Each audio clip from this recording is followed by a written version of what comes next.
Palak paneer soup बनवणार आहोत. त्यासाठी कढई घ्यायची सर्वप्रथम स्वच्छ. त्याच्यामध्ये पाणी घ्यायचे.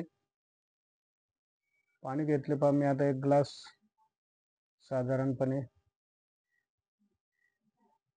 आपल्याला जेवढे सूप करायचे असेल तेवढे पाणी घ्यायचे. त्यानंतर त्याच्यामध्ये लसूण टाकले पहा. 5 लसणाच्या कुड्या टाकल्या. 5 लसणाच्या कुड्या टाकल्या.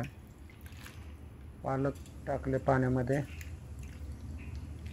स्वच्छ धुतलेले पालक कढईमधील पाण्यात टाकले आणि उकळत ठेवायचं पाणी.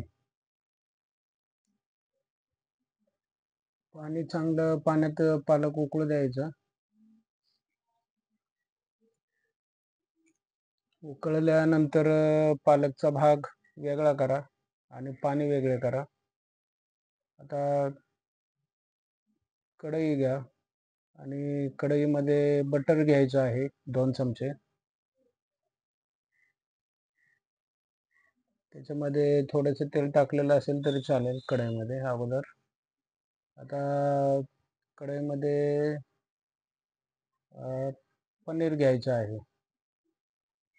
पनीरचे तुकडे घ्यायचे कढईत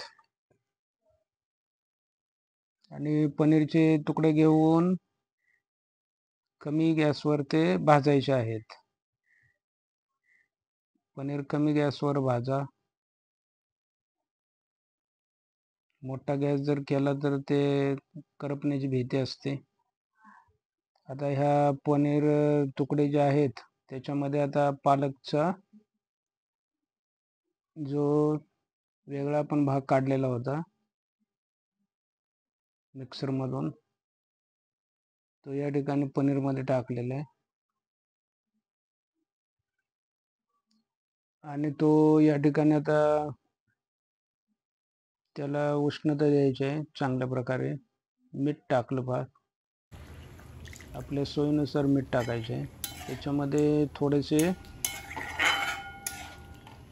दुधाची क्रीम टाकली पहा, थोडी टाकलेले आणि चांगलं उकळू द्यायचं आणि मग सूप तयार होते.